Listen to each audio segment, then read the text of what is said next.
لفظوں میں اس کو بیان کروں. اور میرا خیال ہے یہاں ایک جملہ بڑھا دوں کہ ماں باپ کی دعائیں, کہ ماں کو آپ جب اپنے والدین کو حج اور عمرے کی سعادت کرواتے ہیں نا, وہ دعائیں تو کہیں رائے گاہ ہوتی ہی نہیں. اب میں چاہوں گی کہ آپ ضرور اس کو بیان کریں. اچانک کان میں درد سٹارٹ ہوا تھا, اس کے بعد ڈاکٹرز کو بھی دکھایا تو انہوں نے کہا کہ بھائی سمپل سا انفیکشن ہے, وہ ٹھیک ہو جائے گا. بیسیکلی وہ ایک وائرل انفیکشن تھا, وہ ڈائگنوز نہیں ہو سکا تھا, تو اس کی وجہ سے پورا جو ایئر ڈرم ہے اس میں انفیکشن ہو گیا تھا, تو ساری فیشل نروز اور کان کی نروز سب ڈیمیج ہو گئی تھی, جس کے آدھے فیس پہ فالج ہو گیا تھا میرے. اور مطلب یہ بالکل لٹرلی ہونا یہ تھا کہ کہتے نا انسان پلاننگ کچھ کرتا ہے ہوتا کچھ ہے. ایک فلم کی شوٹ سے آیا تھا اور میں ایک اور شوٹ پہ جانے والا تھا, لیکن وہ منظور نہیں تھا اللہ تعالیٰ کو. تو تقریباً 3 مہینے کا ٹائم ڈاکٹرز نے دیا تھا کہ اگر آپ ان میں ٹھیک ہو گئے تو ٹھیک ہے, ورنہ 80% چانسز ہے کہ آپ ٹھیک نہ ہو زندگی بھر. آپ اب اس وقت جب باہر نکل آئے تو کیا لگتا ہے سب سے بڑی وجہ کیا تھی باہر نکلنے کی؟ میڈیسن, آپ کی اپنی ذاتی ول؟ دیکھیں میڈیسن والے تو منع کر دیا تھا نا, میڈیسن والے تو منع کر دیا تھا. صحیح بات. سب سے بڑی بات میں کہوں گا کہ اس کے پیچھے میری والدہ, کیونکہ گھر میں صرف میں اور میری والدہ ہی ہیں, 2 ہی لوگ ہیں. تو ان کی جو سپورٹ تھی, ان کی جو ایک اوبیسلی دعائیں تو تھیں ان کی, لیکن جو ایک مورل سپورٹ تھی وہ بہت امپورٹنٹ تھی. کیونکہ صبح اٹھنا اور اپنے آپ کو بیڈ پہ, میں تو بلال بھائی میں وہ انسان ہوں, میں گھر میں ٹکتا نہیں ہوں, کہ کام صبح شام مجھے چاہیے, کام کا نشہ ہے مجھے. میں یہ کہوں گا کہ میں صبح اٹھوں گا, میں نے جانا ہے کام پہ, میں گھر آیا ہوں, میں نے کام, میں کام سے گھر سے کام والا آدمی ہوں. اور جب میں ڈیلی اٹھوں اور میں سوچوں کہ آج مجھے کام پہ نہیں جانا, تو میرے لیے ایک انٹرنل اذیت تھی. آپ کے لیے تو اذیت ہوگی, لیکن ماں جب دیکھتی ہوگی تو اس کو کیا اذیت ہوتی ہوگی, یہ بھی بڑی بہت بڑی بات. وہ وقت گزر گیا, لیکن وہی کہ ماں تھی, ماں نے اتنا ساتھ دیا, تو آج میں ماشاء اللہ ماشاء اللہ ماشاء اللہ. کی دعائیں. زندگی کے اسٹرگل جو ہیں وہ کتنے اہم ہوتے ہیں زندگی میں آگے بڑھنے کے لیے؟ میرے خیال سے اسٹرگل ہی زندگی کا اصل نام ہے, کیونکہ اسٹرگل کہتے تو انسان کو زندگی بھر مسافر رہنا چاہیے, کیونکہ سفر کرتا رہے. اگر آپ منزل پہ پہنچ گئے تو پھر ختم سفر نا آپ کا, تو منزل ہی مل گئی, تو آپ پہاڑ پہ چڑھتے رہیں, کیونکہ جب آپ چوٹی پہ پہنچ جاتے ہیں تو پھر نیچے اترنا ہوتا ہے, پھر اوپر دوبارہ راستہ نہیں ہوتا کوئی. تو میرے خیال سے انسان کو اسٹرگل کرتے ہی رہنا چاہیے, چاہے وہ کتنا ہی کامیاب ہو جائے, کیونکہ کامیابی کی کوئی باؤنڈریز سیٹ نہیں ہوتی. کیونکہ ایک زمانے میں وحید مراد صاحب جب انڈسٹری میں آئے تھے تو ان کے لیے بہت سے لوگ یہ کمنٹ کرتے تھے کہ یہ اتنے سفید رنگ کے نہیں ہیں جتنے کہ علی زیب ہیں, تو ان کے لیے بڑی ریزسٹنس تھی, لیکن انہوں نے اپنی بڑی جگہ بنائی.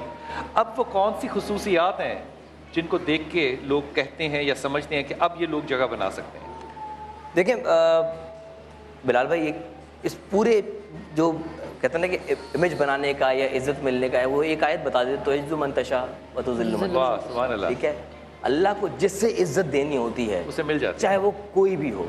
مطلب کوئی یہ نہیں کہہ سکتا تھا کہ مطلب ایک شارٹ ہارٹیڈ لڑکا وتھ ایوریج لکس وہ فلمیں کرے گا. مطلب لٹرلی جب میں نے اپنا پہلا سیریل بھی کیا تھا, دوستوں کو بتاتا میں نے سیریل کیا تو مذاق اڑا دیتے, ارے بھائی چل بھائی جایا تو اتنا کام کر, کون سے سیریل کیا کر لیا.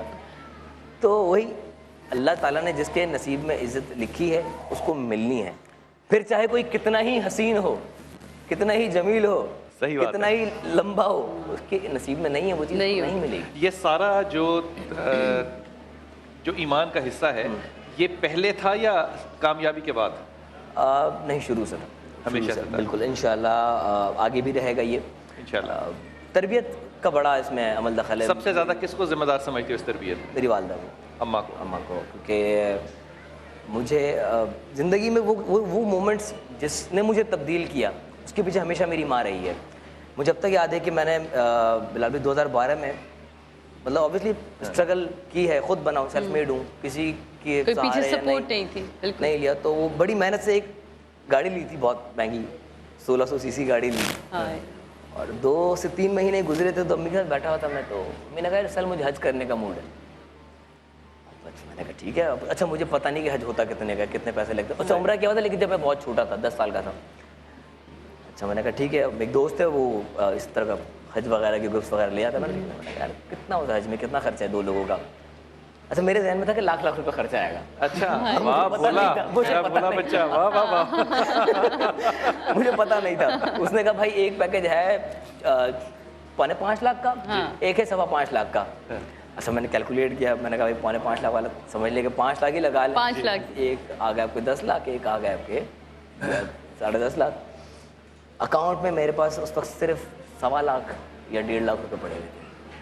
مجھے سمجھ نہ آیا کہ میں نے فرمائش تو کر دی, اور آج کا یہ بھی ہوتا ہے کہ بکنگ آپ کو جلدی کرانی پڑتی ہے, پہلے کرنی پڑتی ہے بس. اچھا میں ایویلیویٹ کرو کہاں سے میرے چیک آنے, کہاں سے پیسے آنے, کیا آنا, یہ آنا وہ آنا. اچھا کہیں سے بھی نہیں بن پا رہا تھا بلال بھائی. اگلے دن امی آئی, میں کہتی گاڑی کہاں ہے, میں نے کہا میں نے بھیج, گاڑی کیوں بھیج دی, میں نے کہا آپ کو حج پہ لے جانا تھا میں نے. اور لٹرلی بلال بھائی یہ سوچے بنا کہ میں گاڑی چلے جائے گی تو میں ٹریول کیسے کروں گا, کیا نہیں ہوگا, کیسے نہیں ہوگا. حج پہ گئے ماشاء اللہ, حج سے واپس آئے اماں کو لے کے, اماں کے ساتھ گیا ماشاء اللہ. 42 ڈیز 42 دن 42 ڈیز حج پہ گئے. واپس آئے جب ایک ہفتہ بھی نہیں ہوا تھا. اچھا میں ایک اور چیز یہاں پہ ایڈ کرنا چاہوں گا. جن دنوں میں حج پہ جانے والا تھا ان دنوں میں انڈیا میں شو کر رہا تھا. میں نے وہ شو 6 ایپیسوڈ میں چھوڑ دیا. اسٹیج پہ کھڑے ہو کے میں نے اناؤنسمنٹ کی کہ میں یہ شو سے واک آؤٹ کر رہا ہوں کیونکہ میں حج پہ جا رہا ہوں. اور وہاں پہ وہ سب یہ ہوتا ہے کہ میں نے کسی کو بتایا نہیں تھا. وہاں پہ ایک سرپرائز تھا. میں نے کہا میں جا کے اسٹیج پہ بولوں گا تاکہ یہ کہ سب کو پتہ چل جائے کہ ہے کیا سین کہیں ایسے وہاں پہ, کیونکہ میڈیا کنٹروورسی کوئی کریٹ نہ ہو. تو میں نے اسٹیج پہ کی بولا, اور پھر آبویسلی ان کو جب لگا کہ ہاں جینوئن ریزن ہے تو انہوں نے کہا کہ آپ جائیں.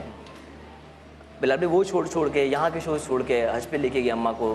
42 دن آیا اور 7واں یا 8واں دن ہوگا فلم سائن کر لی. پہلی فلم سائن کر لی. اس فلم کی شوٹ پہ کیا, اسی فلم کی شوٹ پہ سیکنڈ فلم سائن کر لی. سبحان اللہ.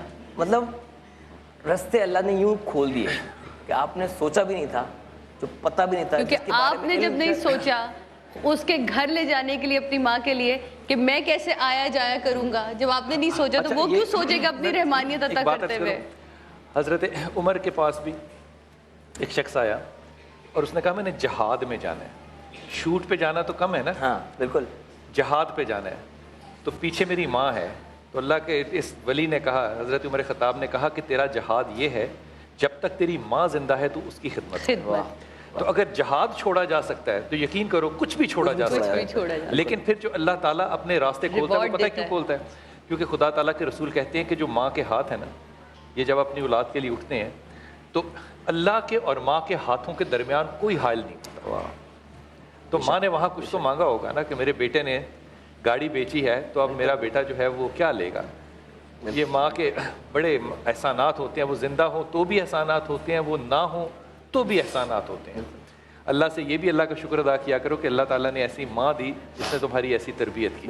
ماشاء اللہ تعالیٰ, ماشاء اللہ تعالیٰ اللہ نے. اور جن کی ماں نہیں ہوتی ان کی, دیکھو جس امت سے تم ہو نا, اس امت کے لیے اللہ کے رسول نے ایک بڑا خوبصورت جملہ کہا ہے. کہا اللہ تعالیٰ کا رسول جو ہے نا یہ یتیم ہے, ہم یتیم کی امت ہیں, لیکن امت کو یتیم نہیں رکھا. امت کو یتیم نہیں رکھا. اللہ کے رسول کہتے ہیں کہ جو یتیم ہے اس کا باپ میں ہوں. جس کا باپ رسول ہو اس کی آنکھوں میں محبت کے آنسو آتے ہیں, جدائی کے آنسو نہیں آتے ہیں. اور یہ وہ ہستیاں ہیں جو ہمارے ایمان کا, ہمارے دین کا حصہ ہیں.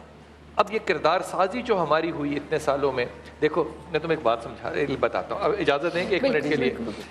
حضرت عمر خطاب اور امام علی کرم اللہ کیا درجہ ہے ان کا, اور ایک وہ شخص جو کہ صحابی نہیں ہے, تابعین ہے, یعنی کہ صحابہ کے بعد کے, کیونکہ اس نے رسول پاک صلی اللہ علیہ وسلم کی زیارت اور صحبت نہیں کی, وہ ہے اویس کرنی. رسول پاک صلی اللہ علیہ وسلم نے وصیحت کی کس کو, علی کو اور عمر خطاب کو, کہ جب میں اس دنیا سے پردہ کر جاؤں تو میرا یہ جبہ جو ہے یہ لے کر جانا ہے آپ نے اس کے پاس, اس کو دینا ہے اور اس سے کہنا ہے کہ دعا کریں. امام علی اور علی عمر کو کہنا چاہیے تھا کہ ہم صحابی, میں داماد, میں بھائی, ہم کیوں کہیں گے. میں قسم خدا کی کھا کے کہہ رہا ہوں آپ کو, یہ اپنے گمان سے کہہ رہا ہوں کہ ساری دنیا بھی اگر اویس کرنی جیسے لوگوں سے بھر جائے نا تو وہ امام علی اور عمر کے جسم کے ایک بال کی حیثیت نہیں رکھتے. لیکن جا یہ رہے ہیں ان کے لیے دعا کرنے کے لیے. تو پوچھا یا رسول اللہ ہم کیوں جائیں گے. کہا کیونکہ اس نے اپنی ماں کی جو خدمت کی ہے نا, اب وہ ہاتھ اٹھاتا ہے نا جب, تو خدا اس کے ہاتھوں کو کبھی خالی نہیں لوٹاتا. سبحان اللہ. اس لیے تم جاؤ اور اس سے دعا کرواؤ. یہ ہاتھ ایسے ہوتے ہیں. اللہ تعالیٰ کا شکر ادا کرو, اللہ نے تمہیں اتنی توفیق اور ظرف دیا کہ تم یہ کر سکو. ماشاء اللہ.